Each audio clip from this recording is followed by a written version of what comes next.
mga palay. Kulang ito guys is muna. So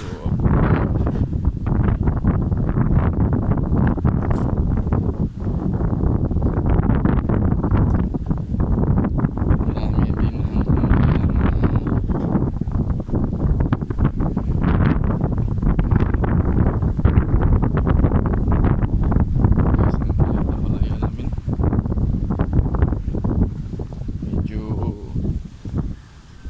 ang doon may mga damo, kailangan isprayan ng damo.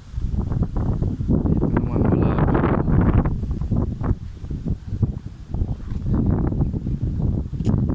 Kailangan ng ano, na-isprayan na pala ito ng insecticide.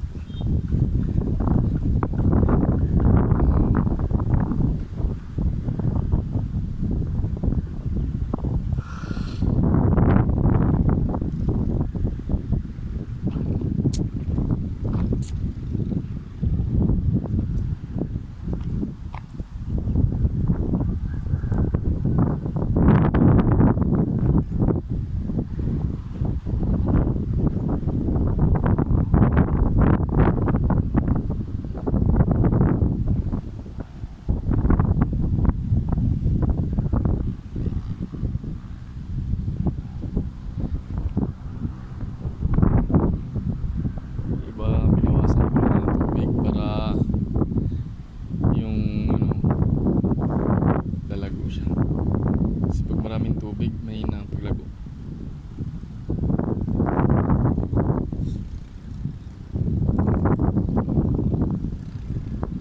Kailangan talaga ito ng ano, abuno na. Babukas mga abuno na ako. Mga abuno na kami.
Kaya kailangan ng lagyan ng ano, taniman uli. Ay nako.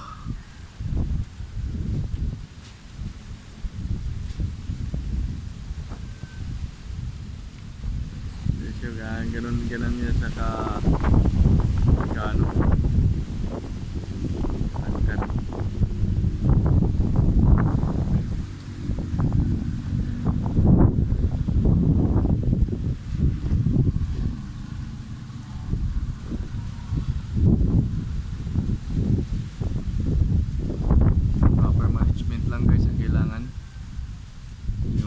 Ng mga kuhol kailangan taniman ulit, at yung pag maraming damo kailangan isprayan para sa damo. At kung medyo makita na ng ano, ng mga insect ano na siya, kailangan isprayan din. Katulad dito guys, oh, yan ay itlog ng kuhol, kailangan buksain, kailangan tanggalin, kasi pag yan ay mangitlog napakaraming kuhol na naman at kain sila ng dahon. Itong mga malalaking dahon hindi na kayang kainin ng kuhol, pero itong mga maliliit kaya pa. Kaya kailangan laging tingnan araw-araw. Kaya hapon tatanim ako ng yung mga bakante pinagkainan ng kuhol ulit.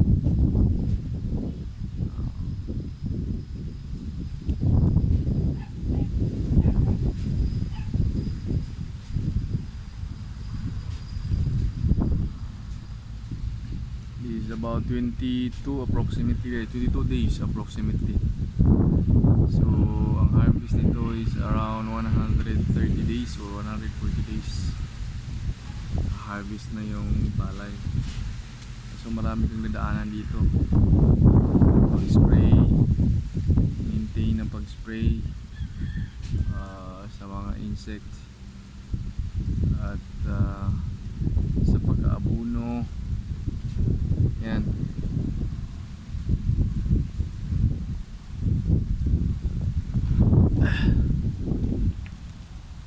Guys, gawin ko tong aking kubo. Gawin kong kubo to, dating ano to, pigiri namin. Hello Jigger. Jigger.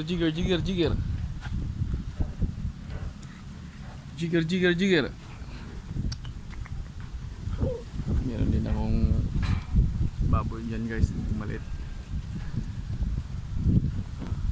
Okay guys, thanks for watching.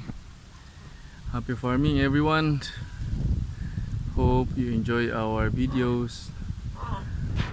I hope you enjoy watching our video and hope you subscribe and share our videos. Keep busy living guys. Just enjoy every moment unsay imong gibuhat. Thanks for watching. Bye bye.